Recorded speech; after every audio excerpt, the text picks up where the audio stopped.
Hey guys, I'm Jonas with PowerEquipmentMan.com. Today we're going to be taking a look at the new Phoenix body kit for your Yamaha Drive2.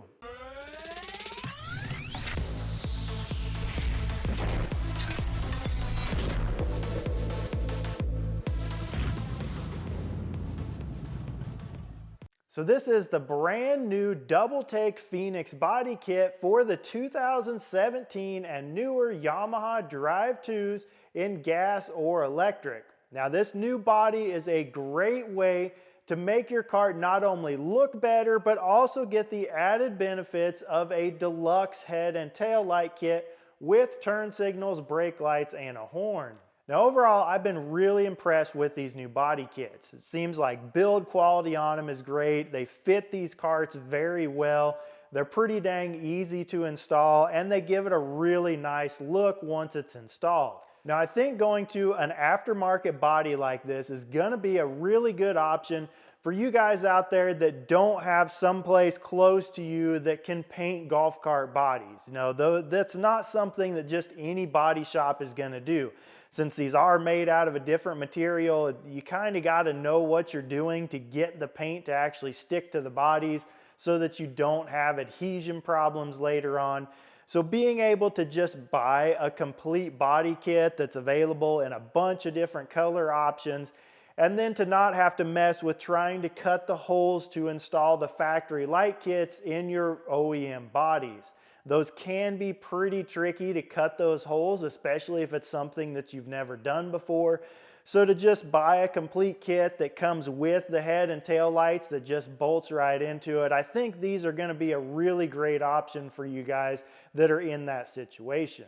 Now to finish off the look of this cart, we installed the double take replacement seat cushions as well.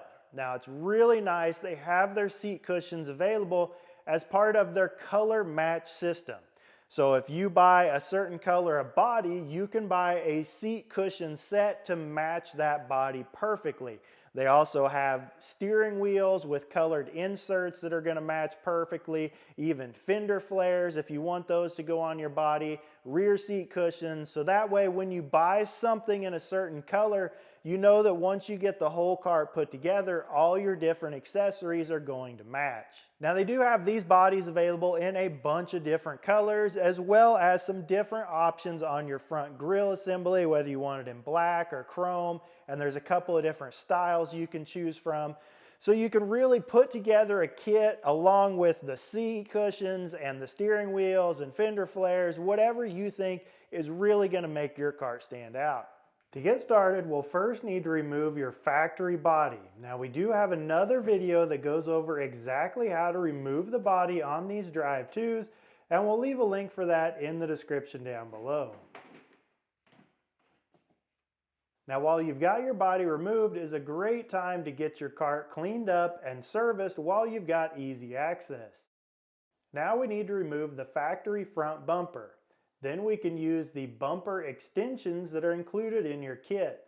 Just use your factory bolts to install these extensions to the front bumper. Then use the bolts, washers, and lock nuts to bolt the extensions to the frame. Then you can tighten down all 8 bolts. Now the next thing you're going to want to do is install our wiring harness on the cart. You're going to want to do this before you start putting any of the body panels on.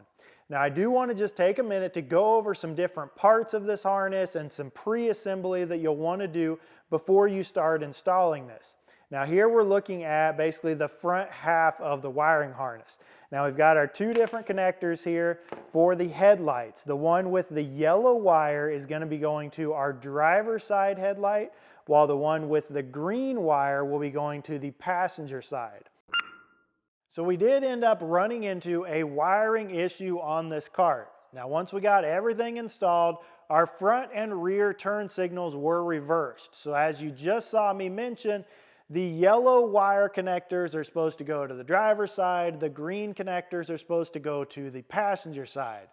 Well, once we connected all that, everything was backwards. So we contacted the manufacturer, and it seems as though someone did get the wires switched around in the harness so that they are backwards from what they're supposed to be. So we ended up just having to swap connectors from side to side. So our yellow connector now goes to the passenger side, green connector is on the driver's side, and that's on the front and the rear of the cart. It's no big deal, it's just something that is easier to fix before you install the body. Now the manufacturer is going to be working to correct that issue on harnesses that are produced in the future now. So if you get this kit, just know that there's a possibility that your wires may be reversed as well. So I would recommend once you get that wiring harness installed and you've got your brake light switch installed, then you can just temporarily plug in your head, tail lights, and your turn signal switch so that you can test those turn signals and make sure that you've got the wires ran to the correct side. Now coming off of those two, you're going to have a black wire and an orange wire that's going to go to our horn. So we'll be mounting our horn kind of on the front center part of the frame and just plug these two wires into that. Now right after that, we're going to have our switch to turn our lights on and off. And we'll also have this little relay box that we'll need to plug in. So when you get this harness, this little relay is going to just be in a separate bag by itself. Now we have 4 wires here that are going to plug into this. Now you'll notice that 2 of the spades on there are smaller and 2 are larger. So we're going to be, and that'll match up with 2 of the wires coming off on each part of the harness. So you'll need to connect this as shown here. Then we'll have our 9-pin connector right next to that that's going to be plugging into our turn signal switch. Just after that, we'll have a big 12-pin connector that's going to connect this front section of the harness to the rear section. So while we're installing this rear section of the harness on the frame, it'll be pretty easy to just unplug this 12-pin connector to feed the rest of this harness up from our brake pedal area and then just plug it in right under the dash. Now if you'll notice on this headlight control knob, there is a button on the side that we can push that actually releases the knob from the rest of the switch assembly. So this way we can go ahead and drill our hole in the dash, remove the plastic nut off of the bottom of here, pop that into our dash, tighten the nut down, and then just snap this back into the housing. Now on the center and rear section of this harness, we've got our brake pedal switch. Now this is going to be connecting to our brake pedal. We'll go over that in just a little bit, but you do need to be aware of this timer delay box. So basically the signal from our brake pedal switch goes into this box, which has a built-in timer. So if you set your parking brake, the brake lights will go off automatically after a certain amount of time so it doesn't stay on and run your battery down. But this little setup comes in several different pieces when you get it, and you need to know how to assemble it all together. So we've just got a 2-pin connector here that's going to the actual switch itself, and then there's going to be 3 wires that plug into this time delay box and another jumper wire that goes in here as well. So you just need to know how to connect all these together when installing them on the cart. Now right after that, you're going to have a red lead that's going to go to our battery positive terminal, and it has a inline fuse connected with it. And next to that, we're going to have a white lead that's going to be going to our battery negative. Now this does come in a little baggie by itself with just a bullet connector on there that you will need to plug in. Then at the end of our harness, we have our 2 tail light connectors. Now just like on the front lights, you're going to have one connector that's got a yellow wire in there and one with a green. So the yellow will be our driver's side, the green will be the passenger. Now when installing this harness in the cart, I like to kind of start in the center of the cart and work out from there. So we've got that 12-pin connector that we're going to feed up towards the dash area, and then our tail light wires will start running towards the back of the cart to their respective sides. Now that we've got our wiring harness ran to the front and the back of the cart, we need to install our brake light switch. Now these kits come with a pull style brake light switch and a bracket that switch is going to mount in, and then there's another Z-shaped bracket that's going to install on our brake pedal for this switch to connect to. Now you'll notice on this brake light switch that it has a nut that you can thread forwards and backwards. Now that's going to be the nut that snaps into our mounting bracket, and that's going to give us some adjustment to get this set up right once we've got everything connected. So when starting out, I want to have the nut just right in the middle, so that gives us some forwards and backwards adjustment. Now you're just going to take this brake light switch, drop it into our bracket, and it should just snap into place. Now to install this Z-shaped bracket on our brake pedal, we first need to remove the cotter pin that holds in the pin for our brake cables. Now depending on how your cart was put together, that cotter pin may be on the driver's side or facing towards the passenger side.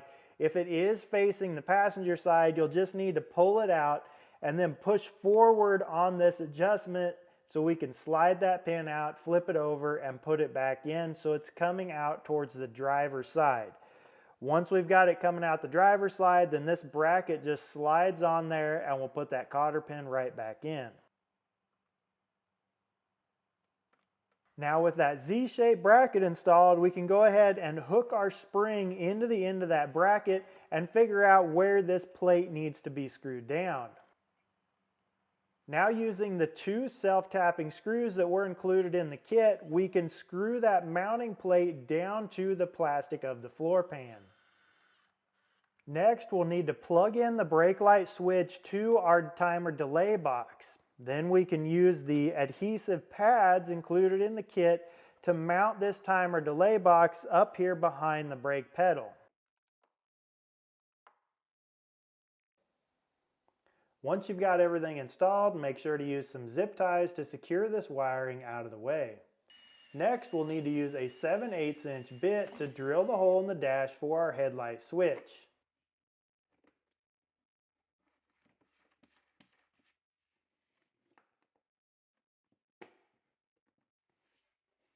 To install our horn, I found it's easiest to just remove the bracket that comes on the horn. Then just install the horn in the hole that's already in the frame. Then you can connect the power and ground wires. Now we can go ahead and pre-assemble our grill assembly using the 10 Phillips head screws included in your kit. Next, we'll need to peel back the plastic on our front body so we can install the headlights and the grill.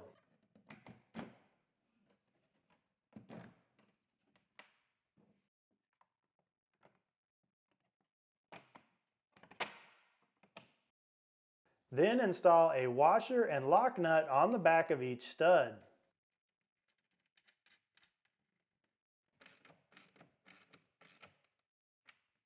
Now that we've got our wiring harness installed, we've got our horn and our front bumper extensions in, we're ready to go ahead and install this front cowl. Now this can get a little tricky to do by yourself, so if you've got an extra set of hands available to come help you, it makes it quite a bit easier, because as you're sliding this front cowl into place, you do have to slide in the rubbers on both sides for your top supports.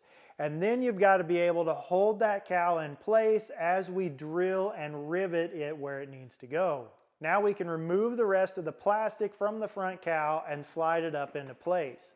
Now we have found that it helps if you are doing this by yourself to have a screw that you can temporarily install in one of the mounting holes to hold this cowl in place while you drill and do your rivets. Now we'll use a 3/16 inch drill bit to drill the holes for our rivets. Now I do encourage you to take a little time getting the body lined up while you're doing this. Once you've got the cowl installed, you can go ahead and plug in both of your headlights. Now we can reinstall our dash using the plastic push rivets that we removed earlier. Now we can install the rear driver and passenger side body panels. Now when installing these rear body panels on the cart, they do include with your kit a bunch of these Christmas tree style push pins. Now when I'm installing these personally, I prefer to use the original push pins if possible. They're just a lot easier to get back out if you need to be able to remove this body. Now once you get your side panels on, there's just 2 push pins on the front here that we're going to install and 1 at the middle until we get our center section on, and then we'll be installing these other 2 outer push pins on the front. Now when you get this body kit, your center body panel is going to come as just a blank panel with no holes in it at all. But you will receive this template that shows you where you need to cut depending on whether you have a gas or an electric cart. So you'll just have to cut out along the bottom of this template and then whichever of the holes that you need. So obviously if you have a gas cart, you're just going to have your forward reverse lever, and if you have an electric cart, you're going to have your charging port that you'll cut out.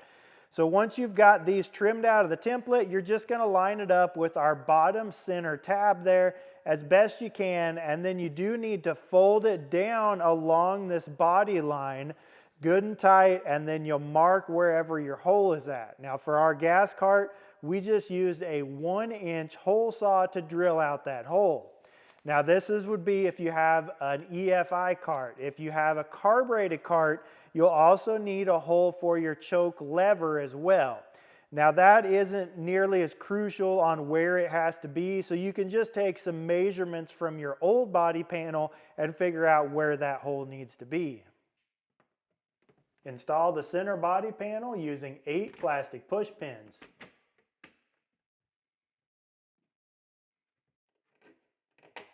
Then you can install your forward and reverse lever.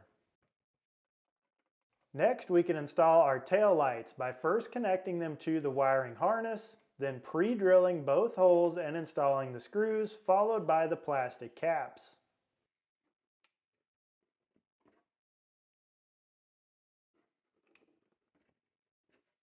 Then we can reinstall our bagwell.